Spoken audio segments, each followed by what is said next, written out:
Señor, gracias por este día, porque tenemos tu palabra, porque tenemos la oportunidad de presentarnos delante de ti, porque tenemos tu espíritu y tenemos una esperanza firme que nos sostiene aún en los momentos más difíciles.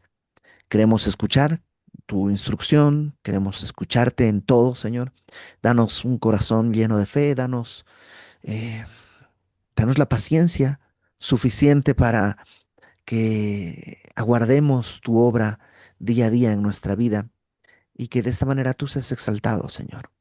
En el nombre de Jesús, todo lo ponemos en tus manos. Amén. Ok, primera de Crónicas, o como le dicen algunos, primer libro de Crónicas, ¿no? Vamos con un poquito de contexto de qué es lo que tenemos enfrente. Número uno, bueno, en la versión hebrea no es, o sea, no es correcto decirle la Biblia hebrea, pero digamos en las escrituras hebreas, esto es un solo tomo. Primer y segundo libro de Crónicas no son dos libros, sino uno solo. Y no está donde lo tenemos nosotros. Nosotros en nuestra Biblia lo tenemos después de Reyes. En cambio, en las escrituras judías, esto está al final, es lo último que hay. Y ahorita vamos a ver por qué en cierto sentido tiene sentido tenerlo ahí. Nosotros lo tenemos después de Reyes para que lo leamos, digamos, dentro de una misma temática, las historias de los reyes y luego las crónicas de los reyes. Em, ¿Qué más tenemos que decir? Bueno, no tiene un nombre este libro, se le llama el libro de crónicas porque así le puso Jerónimo, el que tradujo las escrituras al latín, em, pero tenía otro, en griego, cuando se hizo la versión Septuaginta, tenía un nombre chistosito, que era como algo así como el libro de las cosas escondidas o una cosa así. Y la versión judía, en la Biblia hebrea, se le llama algo así como el libro de las cosas diarias. ¿M? ¿Por qué? Porque es una narración de eventos. Y esta palabra existe. Si tú has leído el libro de Reyes, te acordarás que cuando lo estudiamos hace ya algunos años, de tanto en tanto, el mismo autor de Reyes dice, ¿no está escrito esto en el libro de las crónicas de los reyes de Judá? Y está citando este libro, está citando eso, el libro de las cosas diarias de los reyes de Judá. Entonces, nosotros tenemos este libro denominado como Crónicas y por el tamaño, simplemente por un tema de comodidad, se partió en dos. Para eso tenemos primera y segunda de Crónicas, pero en realidad es un solo tomo. ¿Qué más tenemos que saber de este libro? Em, Se enfoca, a diferencia del libro de Reyes, si tú te acuerdas, cuando estudiamos Reyes, incluso hicimos un cuadro en que les decía yo, tú pon aquí los reyes de Judá, aquí los reyes de Israel y ve anotando lo que va pasando. Bueno, en este caso, en el libro de Crónicas, solo nos vamos a enfocar en Judá, no en el reino de Israel, sino en el reino de Judá, es decir, el reino del sur. Va a mencionarse el reino de Judá o el reino del norte, perdón, de Israel o el reino del norte. Sí, cuando hay momentos en que tienen que mencionarse, se menciona, es decir, no ignora que está ese reino, simplemente no se enfoca en el reino del norte, sino solo en el reino del sur, en el reino de Judá. Em, ¿Qué más tenemos que saber para poder comenzar? Los primeros 9 capítulos son, en cierto sentido, los más complejos porque son una lista de personas, es una lista de familias, es un árbol genealógico, pero es que es un bosque genealógico, no es un solo árbol, es muchísima gente. Y en muchos casos, gente que no tenemos ningún dato, no, porque digamos, si te fijas, comienza con el primer hombre, Adán. ¿No? Entonces de Adán podemos hablar algo, sabemos que fue primer hombre creado, sabemos que tuvo su esposa que era Eva, sabemos que tuvo varios hijos, sabemos que fue expulsado, o sea, hay cosas que sabemos, pero hay en esta lista de nombres personas de las que no tenemos ni idea, cero, no sabemos absolutamente nada, ni siquiera una pequeña pista.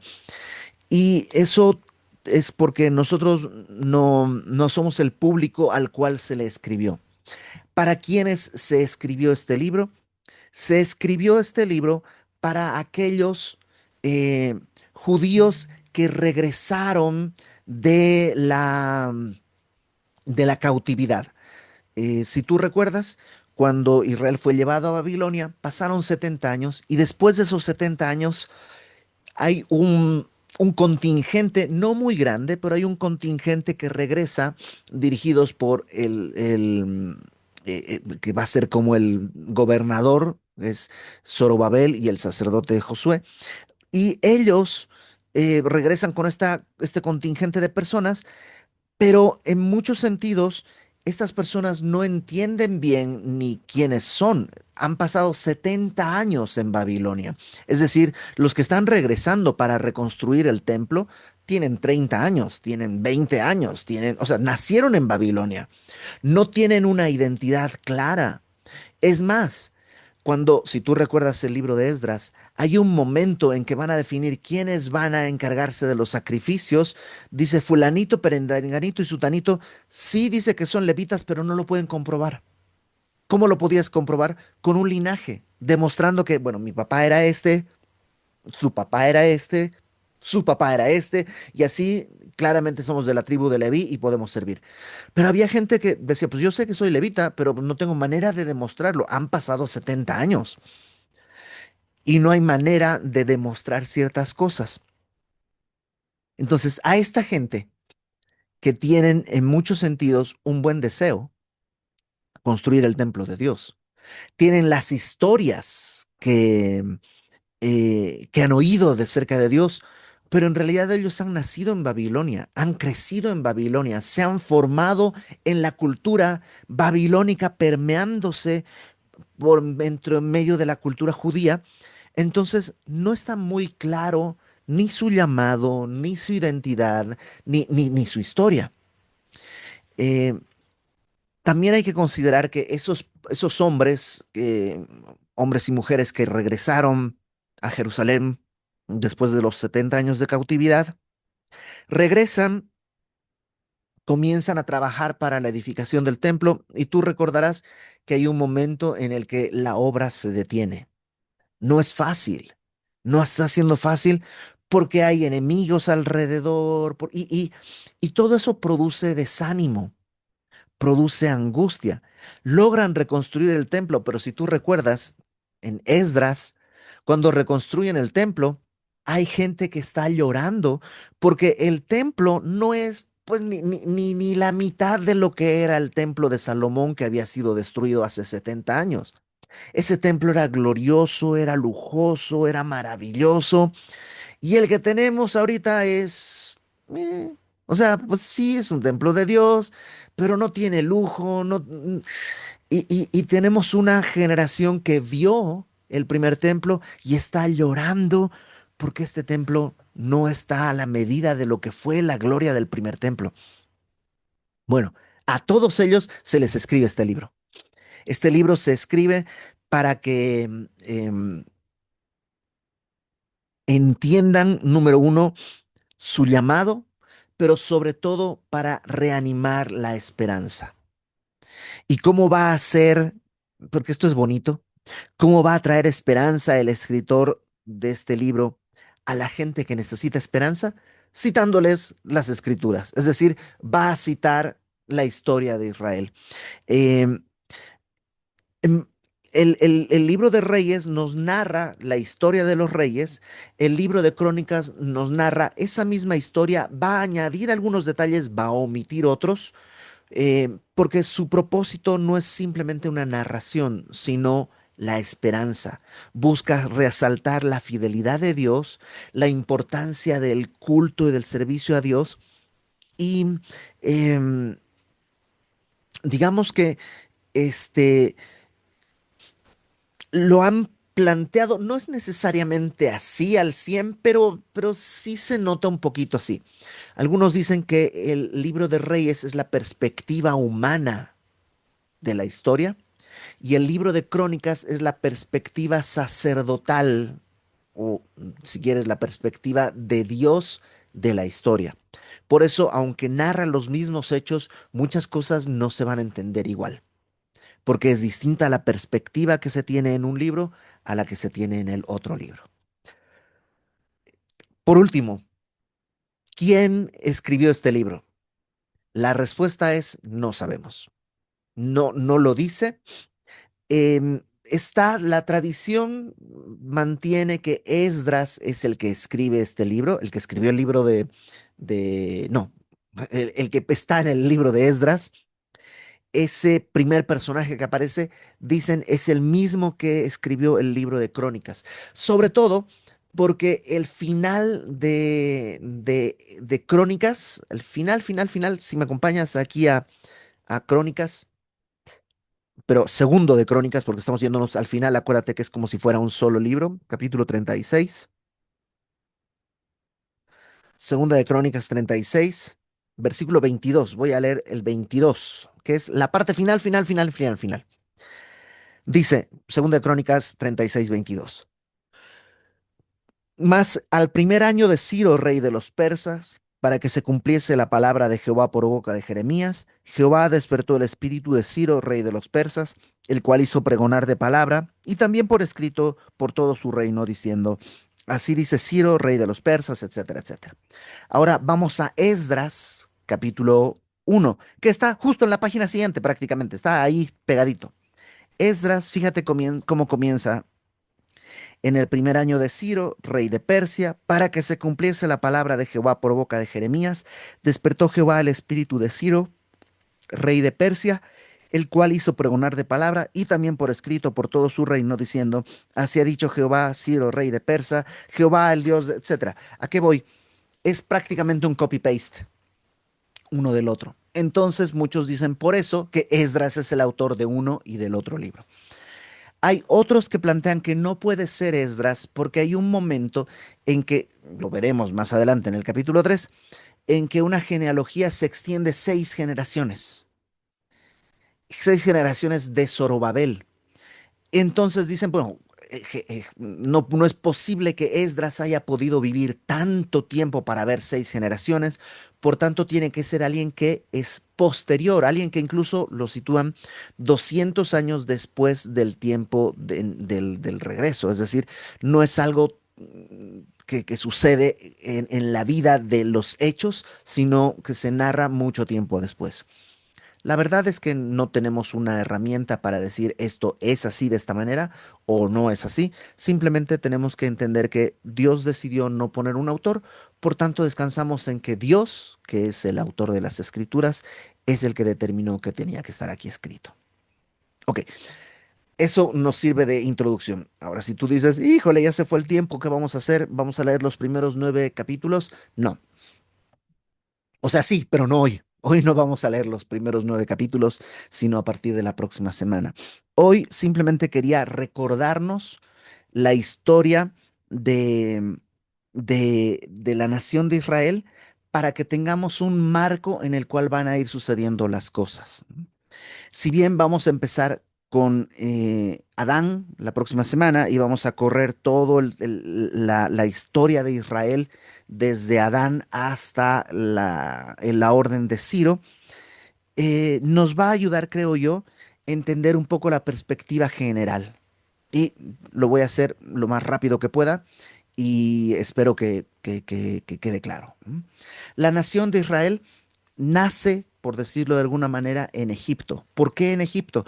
Porque Jacob, que se le cambia el nombre a Israel, desciende a Egipto con su familia. Es una familia, no una nación, la que desciende a Egipto.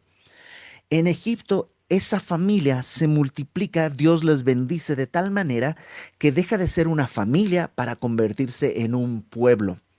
Ese pueblo es esclavizado, según lo que nos cuentan, y hay un periodo de unos 400 años en los que el pueblo está en Egipto, ahora ya esclavo. Ahí claman a Dios y Dios envía a Moisés para que sea su vocero y su libertador. Y Moisés es el que a través de las famosísimas plagas que ya conoces, logra que el pueblo salga de Egipto y se dirija a la tierra prometida. El problema es que no le creen a Dios. El pueblo no cree que Dios, y eso que vieron milagros, vieron vieron las plagas, vieron cuando Dios entrega la ley, cómo baja fuego, el monte humeaba, o sea, vieron muchas cosas. Y cuando llegan a la frontera de la tierra prometida, dicen, no, no vamos a poder. Dios no quería que viniéramos acá, hay gigantes muy grandes, nos van a despedazar y no creen que Dios les puede dar la tierra. Y a causa de esa incredulidad, Dios termina diciendo, ok, pues si no quieren, no pasen. Van a quedar en el desierto dando vueltas hasta que toda esta generación muera y la siguiente generación va a entrar a la tierra prometida. Esa siguiente generación entra de la mano de Josué. Josué les lleva, les dirige en la conquista de la tierra prometida, pero Josué, pues tampoco es un hombre que vive 5000 años. Hay un punto en que Josué dice, ya, yo ya estoy viejo, Dios me lo ha confirmado, porque Dios le dice, ya estás viejo y entrado en años. Y entonces reparte las tierras y ahora le toca a cada quien conquistar su terreno, su provincia, donde le ha tocado. Él muere y aunque se entienden como una misma nación, la verdad es que no están del todo integrados. Son como 12 clanes aliados, pero no unidos. Y por eso en el libro de Jueces se menciona una y otra vez que en aquel tiempo no había rey en Israel y cada quien hacía lo que bien le parecía. De tanto en tanto se veían pues abrumados por pueblos vecinos, por otras, la llegada de los famosísimos pueblos del mar que empujaron todos los otros pueblos a refugiarse. eh, y clamaban a Dios, Dios levantaba un juez, un libertador, un caudillo que los libraba, eso hacía que regresaran a adorar a Dios, pero pasada una generación se olvidaban de eso, volvían a adorar dioses paganos, volvían a ser esclavizados, a ser perseguidos, a ser invadidos, volvían a clamar a Dios, y eso fue todo el libro de Jueces. Un ejemplo de esa época es el libro de Ruth. El libro de Ruth sucede en el tiempo de los jueces. Por eso la familia de Noemí, ¿no? Su esposo, ella y sus hijos abandonan la casa de Pan, Belén, para ir a refugiarse en los terrenos de Moab, que es territorio de paganos, pero porque así era, había un descontrol absoluto.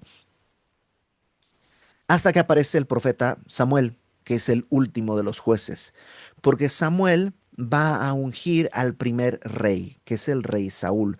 Y una de las cosas positivas, digamos, que hace Saúl es que logra forjar una identidad nacional. Es decir, Saúl logra hacer, para empezar, un ejército nacional. Ya no está cada tribu ahí viéndose por sí misma, ya logran un ejército nacional, logra expandir algunas fronteras, pero ustedes saben qué es lo que pasa con Saúl. Saúl desecha a Dios en desobediencia y por tanto Dios lo desecha no como persona, porque Dios tiene misericordia, sino lo desecha como rey de Israel y hay un cambio de dinastía. Lo lógico sería que el rey Saúl diera el trono a su descendiente y a su descendiente y, por decir, los saulescos quedaran en el trono. Dios cambia la dinastía y pasa ahora a la dinastía de David. David es escogido como rey y ahora a él se le otorga el trono y él va a ir heredando a sus descendientes, bueno, no él, digamos, sus descendientes van a ir heredando el trono y Dios a David le hace una promesa, que tendrá un reino firme cuyo reino no tendría fin, un descendiente firme que reinará en un reino que no tenga fin. David, al final, comienza difícil porque David es elegido como rey solo de una parte del pueblo, no de todo, y reina unos años ahí en Hebrón, y después ya toda la nación lo reconoce, y ahí sí David logra cohesionar mucho más la identidad nacional.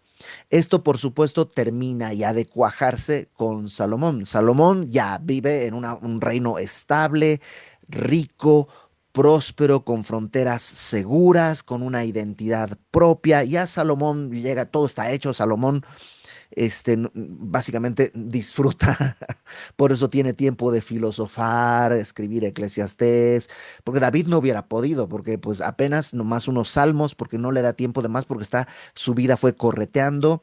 Que Saúl lo quiere matar y luego él tiene que perseguir a los enemigos y luego su hijo lo quiere matar, entonces David no tiene tiempo de eso, su vida fue muy agitada, pero Salomón ya recibe el reino pleno. El problema es que Salomón eh, hereda su reino a Roboam, y Roboam es un hombre que no es sabio, porque sí, o sea, Salomón tenía muchas riquezas, pero tampoco era gratis. Tenía al pueblo oprimido con impuestos hasta por respirar. Y cuando Roboam viene, el pueblo le dice a Roboam, te vamos a servir, pero bájanos los impuestos. Y Roboam consulta con los ancianos y los ancianos le dicen, hazles caso al pueblo, te van a servir, baja los impuestos, no necesitas tanto lujo, no necesitas tanta cosa, baja los impuestos. Y luego Roboam consulta con sus cuates, con los jóvenes, y los jóvenes le dicen, ¿qué? Nada, tú mandas aquí, tú pisa fuerte, aquí el que ladra más feo es el que manda, y tú hazte valer por ti mismo. Y entonces Roboam toma el ejemplo, el consejo de los jóvenes y le dice al pueblo, bueno, si creen que mi papá los asedió con impuestos, ahí nanita, lo que viene, mi dedo, ¿cómo dice la frase? El dedo pulgar de mi papá es más chiquito que mi dedo meñique. O sea, está diciendo lo que ha pasado es nada comparado con lo que viene. La persecución fiscal va a ser terrible a partir de que yo asuma el trono. Y entonces el pueblo dice, pues ¿saben qué? No tenemos nada que ver con el hijo de David, que es Roboam. Israel a sus tiendas, vámonos, y se separa ahí el reino, hay una especie de guerra civil, el reino del norte, que son todas las tribus que no son Judá, se arma su propio reino con Jeroboam y Roboam queda solo como reino del sur y ahí se dividen las dos naciones. Estas dos naciones, que es una sola, pero está dividida el reino del norte o reino de Israel, reino del sur o reino de Judá, van a tener una relación muy tóxica entre ellos. A veces se colaboran, a veces se pelean y tienen guerra, a veces es que en el reino del norte, que no son los descendientes de David, sino de Jeroboam, y luego hay otro cambio de dinastía, y otro, y otro, y otro, y hay muchos cambios, todos los reyes son malos. Todos los reyes son pecadores, todos los reyes son idólatras.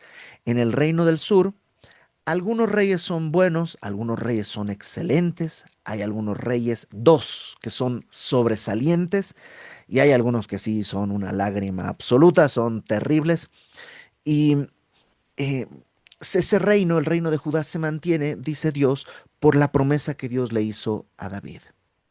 Aún así, el pecado acumulado de siglos termina llevando al reino del sur al colapso y son entregados por Dios al imperio babilónico, que tiene que venir, entre otras cosas, a cumplir algo que Dios había pedido. Dios había pedido que la tierra descansara cada 7 años y el pueblo no había hecho eso. El pueblo había ignorado esta ley de Dios y hay un punto en que Dios dice, bueno, yo los voy a sacar. Por 490 años habían ignorado esto y Dios dice, los voy a sacar de la tierra para que la tierra descanse los 70 años que me toca, que me corresponde. Me voy a cobrar los 70 años que me deben y mientras tanto el pueblo se irá a Babilonia. Estando en Babilonia, sucede el libro de Esther. Estando en Babilonia, sucede el libro de Daniel. Estando en Babilonia, sucede el libro de Ezequiel, que son libros que ya hemos estudiado acá. Bueno, lo de Esther es un poquito posterior porque ya no se llama Babilonia, ya es el imperio persa, pero digamos que son los mismos que fueron deportados a Babilonia los que van a vivir todo eso. Aún así, Dios en su misericordia había prometido que después de que se cumplan estos 70 años, Dios iba a devolver a su pueblo a su tierra. Dios iba a llamar a su pueblo para que viva en la tierra que es. Dios le prometió a Abraham. Dios le dijo a Abraham, esta tierra va a ser tuya y de tus descendientes. No se había podido lograr por los planes de Dios. Luego el pueblo tuvo la tierra, pero no respetó las normas de Dios, tuvo que ser expulsado y Dios dice, los voy a volver a traer. Y pasado ese tiempo, efectivamente, el imperio babilónico cae, se levanta el imperio medo-persa, y el rey Ciro, el grande, Ciro el persa, da un edicto, que es el que leímos hace ratito, en el que manda a que todo judío del reino que quiera ir a Jerusalén a reconstruir el templo, que vaya. Y Ciro va a poner el dinero y los recursos para que eso suceda. El problema es que no fueron muchos. Uno pensaría, bueno, pues el pueblo entonces, si tienen la libertad, abandonaron todo y regresaron a Jerusalén. No fue así. Fueron muy pocos los que regresaron comparados con los que se quedaron, porque la mayoría ya había echado raíz. O sea, a ver, me voy a ir a Jerusalén, que para empezar está destruida. No tiene nada, no, no es como que pues hay una población, voy a poner un negocio. No, no hay nada, nada en Jerusalén. Voy a ir a cambio de nada y voy a dejar mi negocio que ya pues mi papá lo puso hace 70 años y ahorita yo lo estoy administrando, voy a dejarlo acá morir. No, hubo gente que ya se había casado, que se había tenido hijos, que ya echó raíz y no regresaron. Se les hizo más valioso lo que habían obtenido en Babilonia que el privilegio de reconstruir el templo de Dios en Jerusalén. Los que regresaron, como te decía al principio, y ya para terminar, los que regresaron sin entender muy bien quiénes eran. Crecieron, nacieron y crecieron en Babilonia, sin entender muy bien la historia. Ten en cuenta que en aquella época tampoco es que había, digamos, Biblias por todas partes. Había algunos rollos en algunos lugares, pero no era tan fácil el acceso. Entonces lo que la gente conocía, conocía de oídas. Bueno, cuando regresan a Jerusalén, se dan los problemas de los que ya hablamos, se escribe este libro para mostrar que todo está de acuerdo al plan de Dios, incluso el regreso, y que Dios ha sido fiel en el pasado a pesar del pecado del pueblo, y que Dios ha hecho una promesa a David. David es un personaje importantísimo en Crónicas. Dios le hizo una promesa a David en 2 Samuel capítulo 7, en la que le decía que de su descendencia levantaría un rey cuyo reino no tendría fin, y esa promesa todavía era válida. Así que podían ver con esperanza porque Dios no iba a dejarlos morir, sino que iba a cumplir su promesa. Bueno, ese es el marco histórico que va a servirnos para ir leyendo todo lo que tenemos que hacer. Y si te fijaste, no comencé en Adán porque ya era mucho, comenzamos nada más en Jacob, porque creo que es lo más importante para que en eso insertemos los pasajes que vamos a ir viendo. Entonces, ¿qué tenemos para nosotros el día de hoy? Número uno, y esto lo vamos a repetir muchas veces, a Dios le importa la gente. Le importaba a Jacob, le importó el pueblo cuando estaban en Egipto y le importó la gente que regresó. Tanto le importó que vamos a ver listas de personas que para ti y para mí no representan nada, pero para Dios sí. Tanto que escribió sus libros, su nombre en la palabra. Entonces, el día de hoy a Dios le importas. Y le importa tu nombre, y le importa tu familia, y le importa cada persona. Tanto que quiere escribir su nombre en el libro de la vida. Ahora tú dirás, pero no siempre las cosas salen bien. Sí, tampoco sucedía así en el Antiguo Testamento. A veces las cosas sucedían muy mal, pero Dios tiene el control. Y este libro lo que hace es recordarnos que Él tiene el control, que Él en verdad está con las riendas en la mano y que tú y yo podemos hacer dos cosas. Uno, enamorarnos del mundo y buscar que el mundo nos bendiga. O dos, confiar en Dios, en verdad confiar en su palabra, vivir de acuerdo a su voluntad y saber que nuestra esperanza está firme y que un día, espero muy pronto, estaremos delante de Él para siempre. Porque la promesa de un rey que gobierne para siempre se cumple en Cristo y un día Él va a regresar para efectivamente hacer ese reino.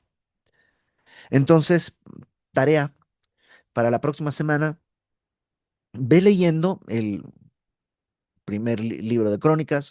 Si puedes leer los primeros 9 capítulos, que te digo son los más pesados, está bien. Y lo que yo te diría es, con un cuadernito, cada nombre que tú leas, anota ese nombre y pon lo que sabes de él. Hay nombres que te vas a decir, pues, ¿y este quién será? Pues no sé, no lo anotas, pero de los que sí sabes, anótalo y piensa, ¿qué sé de esta persona? Y seguramente vas a encontrar en eso, simplemente en eso, ejemplos que Dios quiere usar para hablarte a lo largo de esta semana. Vamos a orar. Señor, gracias porque podemos ver que tú tienes el control de todas las cosas. Y así como sucedió en este tiempo, que el panorama no era muy prometedor, pero tus promesas son firmes. Así el día de hoy, si para alguno de mis hermanos el panorama no es prometedor, que podamos confiar en que tus promesas sí son firmes. Extiende tu mano, ayúdanos a confiar en ti, recordando que para ti cada persona, aun cuando nadie más la conoce, para ti es importante. Y que, pues Señor, aunque no escribamos nuestro nombre en el libro de Crónicas, nuestro anhelo es escribir nuestro nombre en tu libro de la vida. Que así sea, de acuerdo a tu misericordia, en el nombre de Jesús. Amén.